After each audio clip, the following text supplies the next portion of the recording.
Joe, I would like to start with you. You've been a long-time opponent of the proliferation of nuclear weapons. You've been advocating disarmament, especially nuclear disarmament. What are your feelings about the current negotiations as they've progressed so far? We are very close to a deal, closer than we've been in over a decade. But as they say, the last hour of negotiations are the most important hour. It's going to come down to the wire. If we can get this deal, it will not only stop Iran from getting a nuclear weapon, it could really be a significant watershed in the global effort to stop the spread of these weapons. It'll be a triumph of diplomacy over military options. Matt, I know that you don't share that view. Could you elaborate why you are skeptical about this deal? Well, I am skeptical about this particular deal, at least some of the details that we're seeing coming out of the negotiations. I certainly actually agree very much with Joe that I think a good deal would unlock an enormous amount of potential in the region and certainly help prevent Iran and other states from pursuing nuclear weapons. I think we all would agree on that. My concern is this deal going to be sufficient if we get one? Is it going to be sufficient to be able to contain what Iran has been trying to pursue for the last 10, 15, maybe 20 years? And I'm not quite sure this deal is going to get there. But we don't know the deal yet, so that's still a lot of questions out there. So what would be a good deal in your point of view with Iran? Well, certainly they have to be able to guarantee or be able to provide a sense of assurance to the rest of the world that they are not pursuing any type of militarized efforts with their nuclear weapons. Certainly that's one of our biggest concerns. One of the biggest concerns I have about the current negotiations is that the possible military dimensions of the program are still really not being addressed. And the IAEA has been clear that Iran has frankly been stonewalling the efforts to clarify what they have been up to a number of years in this research. Certainly being able to roll back their enrichment capabilities, their uranium enrichment capabilities, to a point where we can feel confident that if they decide to pursue something, the international community will have enough time to respond to that. So it's the verification, is addressing those questions about the military dimensions and being able to roll back the enrichment capacity to something that is more appropriate and reasonable.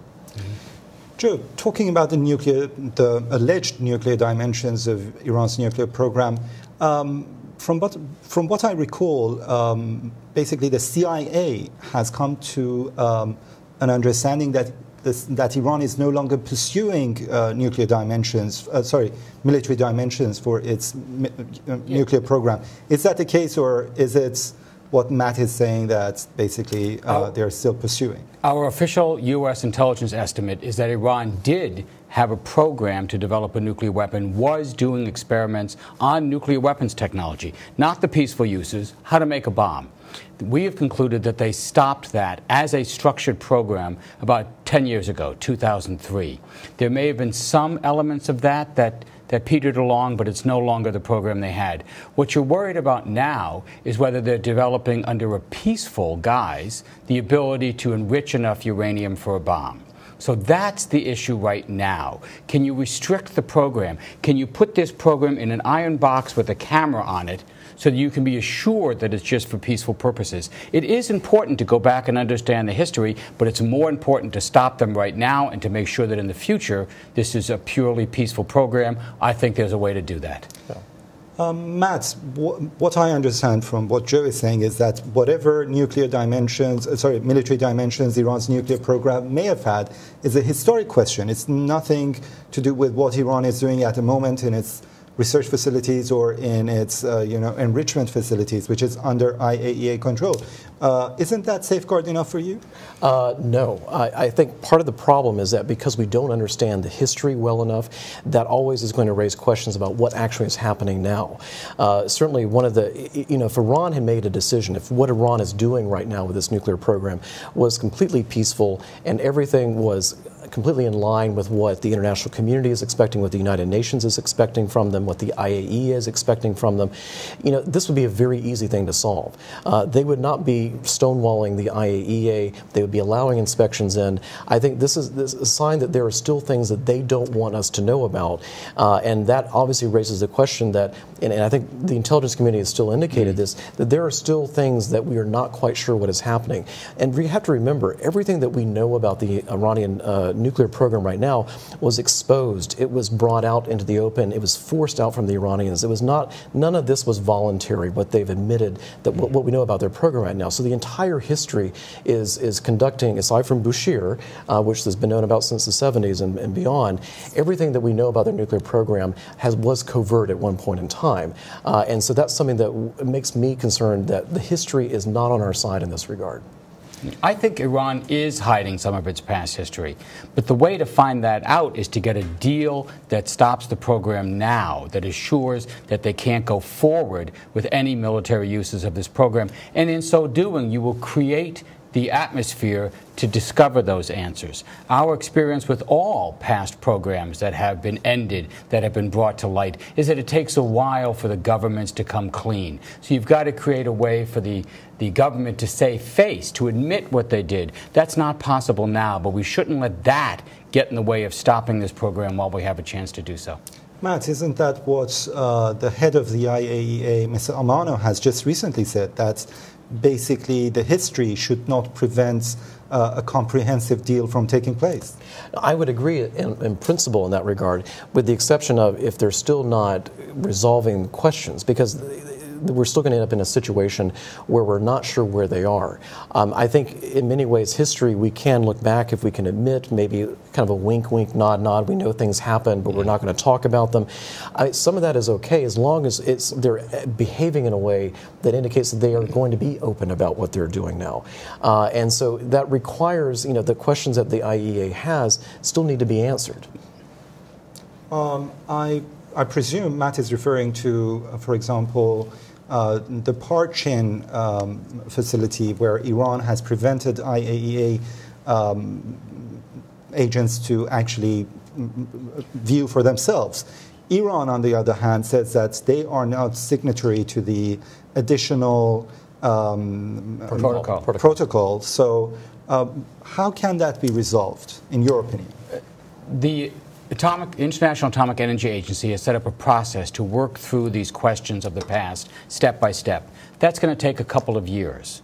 So while that process is going on, you want to have a program that contains the uranium enrichment, that restricts the amount of material they could have, that constrains the research reactor that could be used to produce plutonium, and that sets up a system of inspections. I think you can do all that. And what's stopping us right now, frankly, is not the details of how you negotiate that program. People close to the negotiations have told us if it's up to the negotiators, we would have a deal. It is the political problems in both countries that's stopping us for a deal. Here's what I mean. The supreme leader of Iran is not sure that he wants to make a deal with the United States. He doesn't want to empower the reformist elements. If you make a deal now, this is going to greatly empower President Rouhani, and it could open up Iranian society in a way that the hardliners are uncomfortable with. So the hardliners in Tehran are against a deal. Here in the United States, you have hardliners of a different kind, people who don't want any deal at all, who want to overthrow the regime. So a deal legitimizes the Iranian deal. So they will use any excuse, whether it's past history, or they don't like Obama, or they want the entire program stopped, not a contained program. And that's what you're seeing being fought out in the Congress right now. A number of Obama opponents are trying to use this deal as a way to get at the president. If you can push those hardliners to the side, I'm telling you, the center is ready to make a deal. They've agreed they both want a deal. They're haggling over the exact details. I would disagree actually on 2 points in that regard. I hope so. Go. One of the things that I've seen since the beginning is actually the Supreme Leader has been fairly clear in his support for what Rouhani is trying to do. And I think this idea that there is deep divisions within the regime on this issue. There were divisions in the regime on all sorts of issues. But on the nuclear issue, I think the regime has been very unified over the last year. And I think the Supreme Leader has been fully backing Rouhani's efforts. And I think this idea that the knives are out for Rouhani back in Tehran with the hardliners, that we have this small window of opportunity, that there are all these people that want to, to undermine the deal back there in Iran. I think it's kind of a red herring. I think Rouhani is actually quite strong in the system right now, and he is the supreme leader's guy. And so I think that's something that has been a very kind of clever way the Iranians have made us feel more nervous. We've got to do something now. On the other side, on the U.S. side, I mean, I don't know exactly who these people are that are actually not wanting a deal. I think that the issue is they're concerned about what kind of deal. But I think I haven't met people that don't want to find a diplomatic solution to this issue. Well, I think we just met one today. The VOA did an exclusive interview with Senator Mark Kirk. Yes. And he said that he finds the entire Iranian nuclear program, every aspect of it, as illicit, and it has to go. Right. And so the only deal that's... Go ahead. No, the UN would agree with him in this regard. That under the resolutions that have been passed by the United Nations, everything that Iran is doing right now is actually technically illicit in this regard, at least when it comes to the enrichment. So I think... So basically that is a correct assumption that there are those who don't want any deal at all. No, I think Senator Kirk... I can't speak for Senator Kirk, but I can say that from the talking on the Hill, these guys, they want a good deal. They just don't know if this where we're going is actually... I completely disagree. I think this is a phony issue. I think this argument that the whole there's no centrifuges. You can't have two centrifuges. You can't have one centrifuge. No centrifuge. Well, technically they're right. That's the best possible deal. You can't get that deal. There's not a politician in Iran that could agree to that deal. So it's being used as a phony issue to be able to reject any deal. There are people who are more explicit about this. Mark Ruel Grecht, for example, and Mr. Dubowitz from the Foundation for Defense of Democracy wrote an op-ed in the Wall Street Journal that said it's time to end diplomacy and launch preemptive military strikes on Iran. The same people who brought us the war in Iraq want to bring us a war with Iran. That's their agenda. Don't be diluted that this is just about how many inspections you can have or how many centrifuges. There's a deep political divide in this country, and I am confident that the side that wants diplomacy is going to prevail over those who want war. So may I ask you, Matt, specifically, what sort of, for example, enrichment capabilities would you or people who kind of have that point of view about Iran's nuclear program would envision as appropriate for Iran or acceptable? Well, I think, Iran right now has close to about 19,000 first-generation centrifuges running. They're certainly for what they need for their research purposes and for the R&D developments that they need to do. You're looking at something under 4,000, 2,000, something in that range. I think there actually are some reasonable things, even admitting that we're basically redefining what is acceptable for the deal based on, this is moving beyond what was in the UN resolutions. This is kind of defining a new normal, which is actually kind of the basis of the negotiations. I think you can get that new normal down to something that we can manage and observe. My concern is that, for what they need for like an industrial size, civilian program to, build the kind of, number of nuclear power plants that former President Ahmadinejad was talking about. I mean, they need something in some ways far greater than what they have, and they don't have the technology and the capability to do that. They're going to be dependent on Russia for a long time to be able to fund their civilian program. So what they really need for this what they're doing in Natanz and Fordo and the other sites, it can be much, much smaller and manageable. So again, if they were really willing to turn the page on this and move forward in a different way with the international community, this would be a very easy thing to solve. Why they're running into stumbling blocks, I think, is they're not willing to walk backwards on capabilities. They're willing to walk backwards on output of their program, but they're not willing to really dismantle anything. And I think that's one of their big hang-ups, because I think the Iranians have decided they don't really want to change their nuclear policies. They need to get out from the sanctions. They need to find a way through that. I would like to now look at or ask you about the regional implications of the nuclear deal. We obviously know that the Saudis and their allies are very edgy on whatever is happening. The Israelis are, I could say, in the lack of any other words, quite opposed to this deal. How would it impact if there is a deal on the 24th?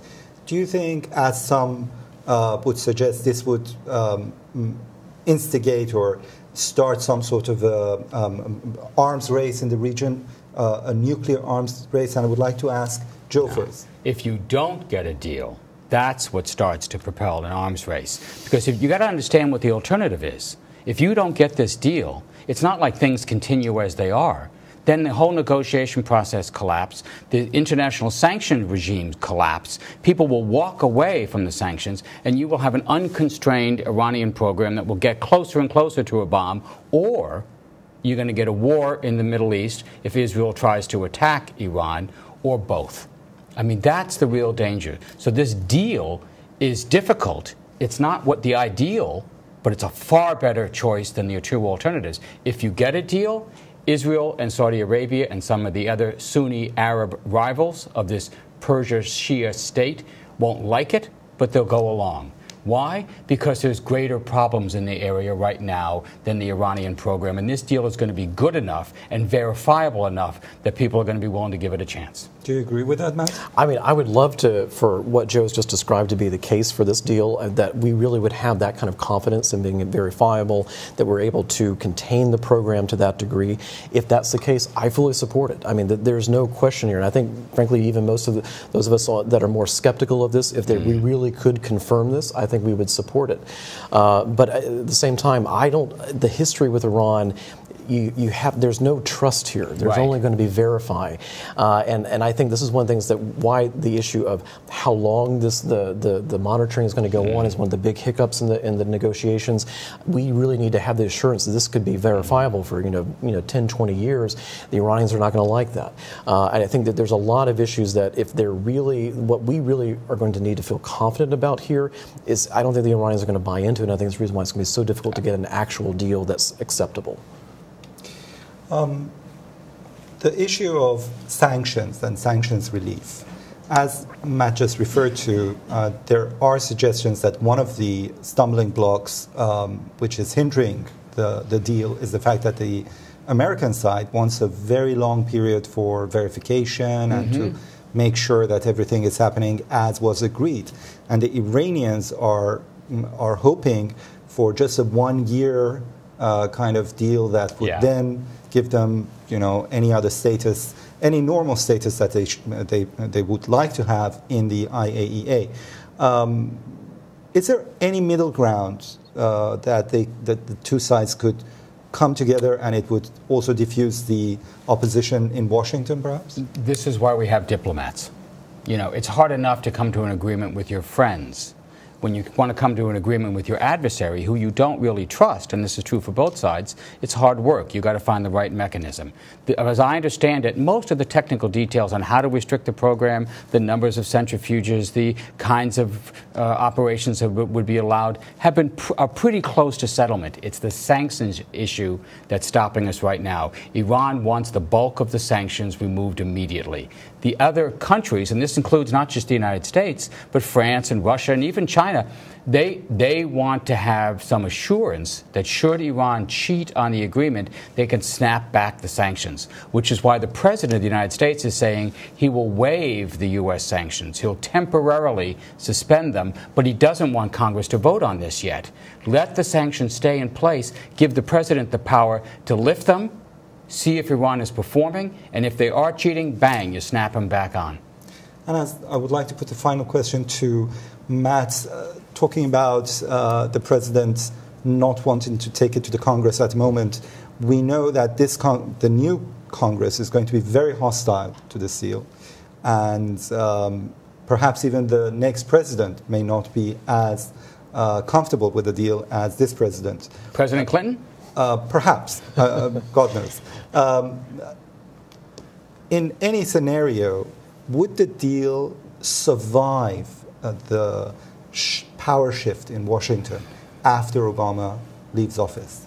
Well, again, I think that a lot of it depends on what actually this deal is. I think that depending on how confident American policymakers and those in Congress feel about it, that'll shape a lot of the debate.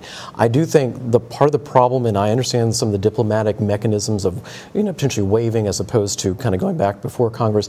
I do think trying to avoid Congress is a real problem because it basically kind of communicates not only to the American people, but to a lot of our allies, that we're not really playing this as a whole for our government, that this is something that our government is actually playing against itself.